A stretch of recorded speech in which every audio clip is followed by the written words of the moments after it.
Imagine parking your Bronco on a hill, stepping out and watching it drift. Slowly. Away from you.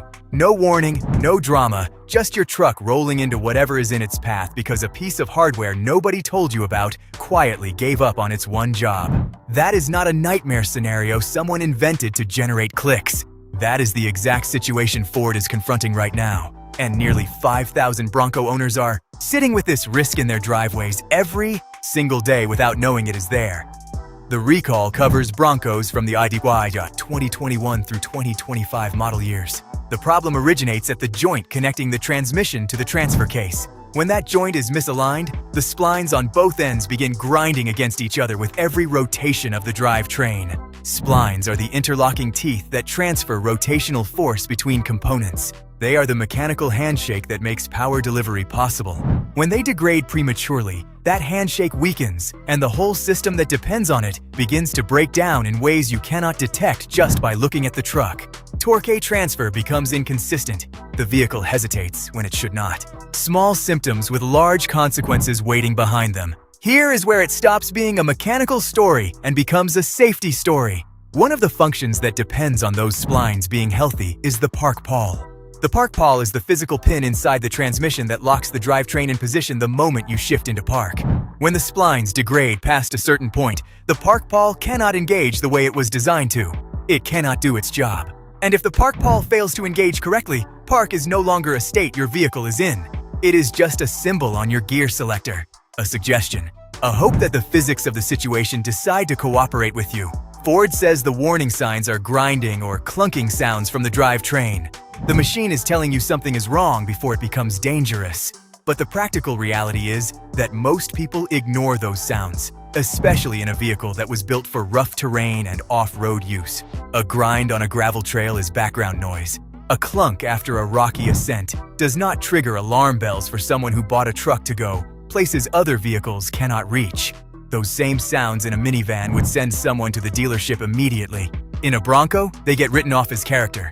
That gap between the warning and the response is exactly where accidents happen. It is also where 5,000 recall notices become unavoidable. Ford has already notified dealers, but the letters going out to actual vehicle owners may not reach them until September 3rd of 2026. That is almost a year for 5,000 trucks to stay in circulation, while their owners drive without knowing the full picture of what they are sitting on. Picture where those 5,000 trucks actually are right now. On residential streets that tilt slightly towards storm drains. In multi-level parking garages with concrete floors designed to channel water toward the exits. On the sides of hills where people live and park every single evening after work. Each one of those situations has something in common. They are all environments where a vehicle that should stay parked but does not creates a serious problem for real people who happen to be nearby. Ford understands this. That is exactly why this became a formal recall rather than a quiet technical service bulletin sent only to dealers. The rollaway risk is serious enough to demand a public response, and that response reverberates directly into the future.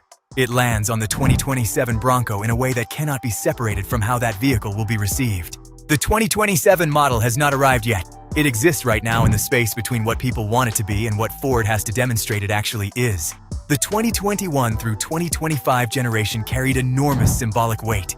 When Ford resurrected the Bronco name, buyers showed up with real enthusiasm and real money. They waited through production delays.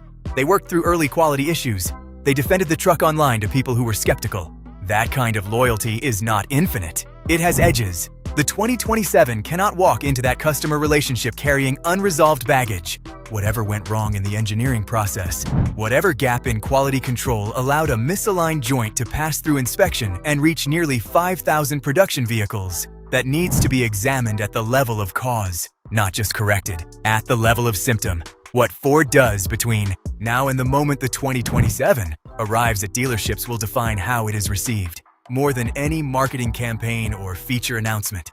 The pace of repairs for current owners, the transparency around what actually caused this failure, the honest communication with people who trusted the brand, all of that shapes the environment the next Bronco steps into. Good trucks do not launch into a vacuum. They launch into a reputation that the brand has either built or damaged in the years leading up to them. Ford is writing that reputation right now, with every repair completed and every owner informed. The 2027 Bronco has one assignment before it earns a single positive review: walk in clean. Show that the people who engineered it looked at 5,000 trucks with a rollaway risk and made decisions that ensured it could never happen again. Not as a talking point, not as a line in a press release, as a physical reality that any owner can trust with their vehicle parked on a slope, door open, walking away without a second thought. That is what the people who believed in this truck deserved from the very beginning. Not a recall letter, just a truck that worked.